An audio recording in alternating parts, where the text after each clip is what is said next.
Captain America Brave New World. Now only on digital. Wait for it.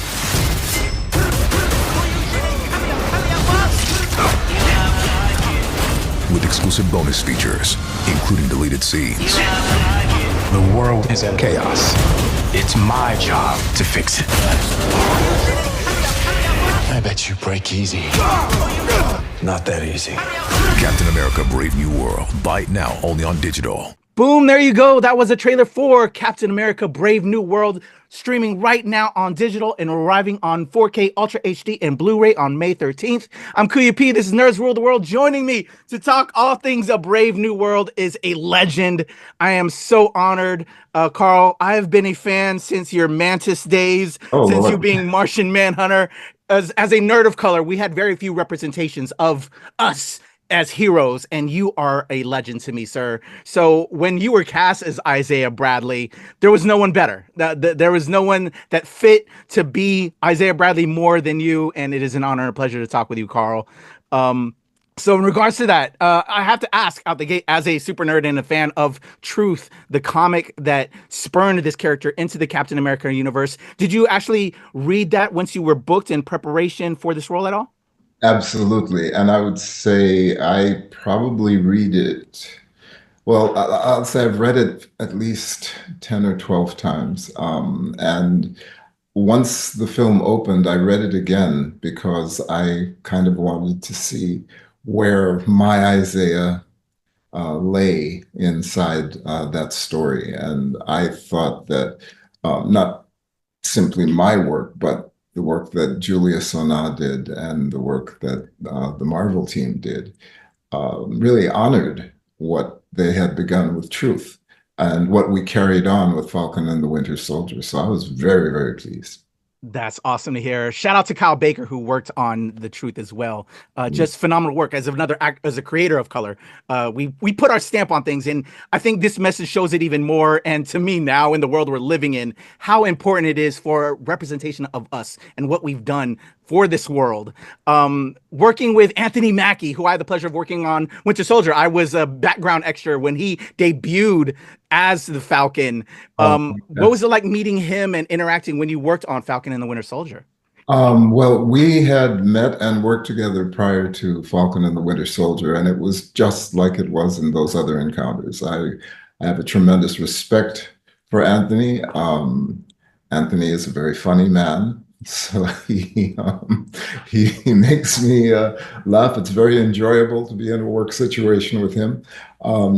Sometimes he's a mile a minute and you don't know what's coming next. And then when it's time to work, it's quite clear that we're ready to take it where it needs to be. And I think on a set, you need that balance. I am probably balanced more towards the stay in your trailer, be serious and hold out until it's absolutely the last moment. And I think Anthony is more of a leader. I think naturally wanting to know how everyone is doing whatever they're doing, and being encouraging and exemplary in that way, because it is collegial and we all have to come together. Jobs that you don't see when you see the film are essential and vital. And if those jobs aren't done, each and every one of them, if they aren't done at the top of intelligence, I think the film suffers. So I believe the fact that the film was as successful as it was speaks to the way people showed up for it. And I could not be more proud. That is amazing. You both are statesmen in the craft of acting. Your careers have shown it. Well, was there like a pound you might have given each other? Hey, we're both Captain America, and the importance of what that means in so many ways to those of us that feel unrecognized as people of color here in America. I think the fact spoke for itself. I think I don't remember us having a specific discussion about it, but carrying on from Falcon and the Winter Soldier, Isaiah would not have been recognized in the way he was, but for Sam Wilson. And Isaiah's doubts about Sam even being Captain America, taking Captain America, with those doubts, he's still so proud. It's a world he doesn't quite understand. It's a brave new world. And Sam is trying to encourage him to be brave inside this new world the way he was brave in the old one. And I think something in that appeals to and maybe calls back his zeal for serving in the way that Captain America serves. From moving to The Falcon and the Winter Soldier to Brave New World, just your performance. I was both inspired and broken because of what happens to you in this film. I won't say anything because I don't want to spoil, even though it's now available on digital and coming to Blu-ray on 4K Ultra HD on May 13th. Just what your character goes through. You have a storied career. I knew you were going to pull it off, but just was there any moments that in particular that excited you for what you were ready to perform once you read that screenplay and now we're filming? Was there any moments in particular that you really were excited to film and show and perform in Brave New World? Well, I was excited to do all of it. I'm not going to lie, Patrick. I was pretty jacked up for this one, especially after Falcon and the Winter Soldier, because I felt it was yet another opportunity to spend time with the character. The moment when he realizes that he was not present for something that he did. And it's, as a super soldier with the serum in his blood, with the experimentation that was done, quite often he was waking up from some procedure, some test, something that he was not present for. He was either drugged or he was under the influence. And so that scene in the park, realizing that it had happened yet again, and perhaps feeling, wanting to feel a sense of betrayal. He warned Sam that this could take place, but he had come to a place where, though he didn't expect it, he can't rule anything out. And so those kinds of stresses, those kinds of forces at work in a human being, especially someone who is celebrating on, kind of the biggest night of his career, his return to service and recognition in the White House. It was devastating. And at the same time, there is something, I believe, in Isaiah, faith. And I mean that literally and figuratively. His wife was Faith. And he made promises to her that no one else heard. As a 22-year-old man about to go off to serve his country, that he would be back, because she was 4 months pregnant at that time with his child. And the fact that he never got back to her, that he was betrayed by the very country that he set out to serve, in part to prove that he and the Black soldiers and Black men and women of that time were as patriotic as anyone could imagine, and wanted the best for their country, and thought that perhaps showing up for this conflict and would forever erase any doubts or lies or stories that people needed to tell about Black people for their own comfort. But it didn't work out that way. So he could choose to be wholly embittered. He could choose to hide, which he was trying to do when Sam found him. But Sam forcing him to be recognized was not just about forcing the world to recognize him, but forcing him to recognize himself, and to realize that his survival, in the same way that his participation was important for his people, his survival is critical for his people. And Sam is the example. Sam is exemplary in that way, and Isaiah is called on it. It touches something in him. So when he says what he says about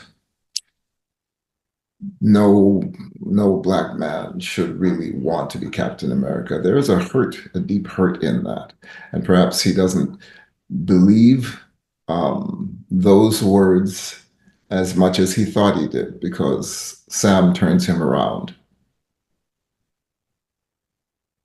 Man, so well said, Carl. There was so many great lines and just things that spoke to all of us of color out here, that is our hope for America, as well as our sadness and fear, and you know, just everything we go through and what our experience is. But there's that hope, and we continue to have outstanding hope. And your performance, sir, again, you are a legend since Dr. Hawkins and Mantis to now. Like, there was, again, no one better that could perform Isaiah Bradley more fulfilling to be Isaiah Bradley. And I hope that eventually we can get a true story. I know you've done narration as well as tremendous voice acting. Like, if they could give us an animated tale, or if they would dive back into show that truth tale, I'd love to see that, because I think it's so important. Any form for me. I just think this character and this Marvel world is a world of possibility. And so I think anything can happen.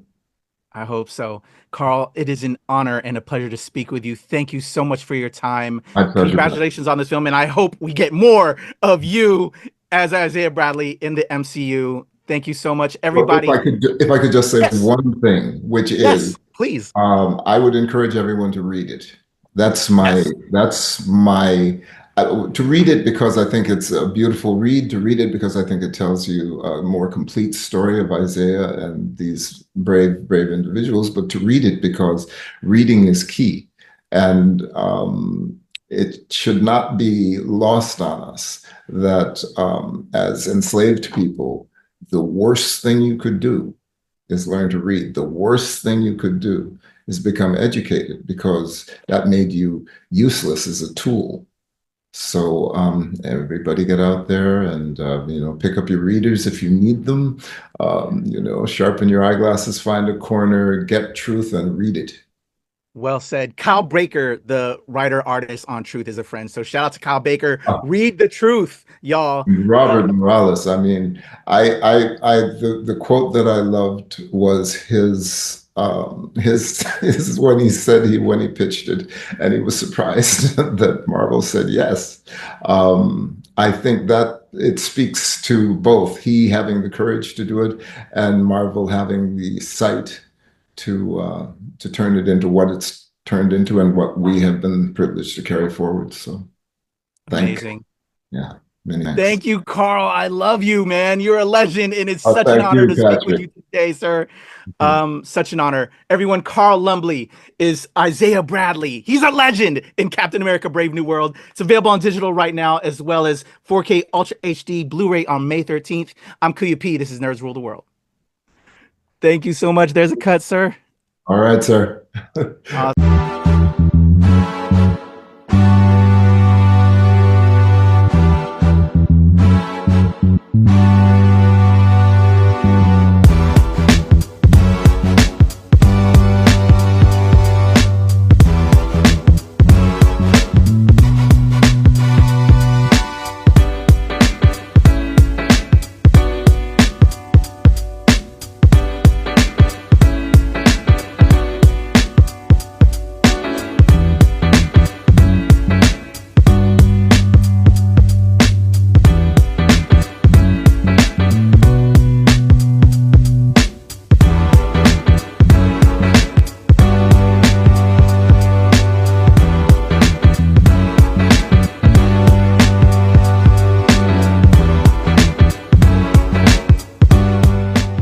Nerds rule the world. Pleasure chatting with you. Love to all my nerds who rule the world. Yeah. Nerds rule the world. Yes, we do. Thanks. Nerds rule the world. Thank you. I love the nerds ruling the world, so more power to you. Patrick, what up, man? And yes, they do. Nerds rule the world, kid. Yes, sir. Thank you. Awesome. Kuya P, nerds rule the world. Hello. Yes, they do. Oh, Nerds rule the world. I got. It's in the title of your show, like Nerds Rule the World. Like, I want more Black weirdos on screen, and I don't feel like we ever get to see that very much. Thank you so much. Nerds do rule the world. Yes. Thank you. Thank you, Nerds Rule. Love it. Hello, Sarah. Hello, Julian. Yes, Rock on. I love it. Thank you so much. It's good to see you. I love Nerds Rule the World. But yeah, there's a heavy nerd component, man. Yeah. And at the end of the day, if you ask me, nerds rule the world. So absolutely. And you're right. Nerds do rule the world. We're just the best. Yes. Thank you, ladies. so much. Yes. Thank you, guys. Bye. It's your boy Kuya P. Nerds rule the world. Thank you so much, guys. I appreciate you. They rule the world all right. Yes. Take care, Tony. Thank you, guys.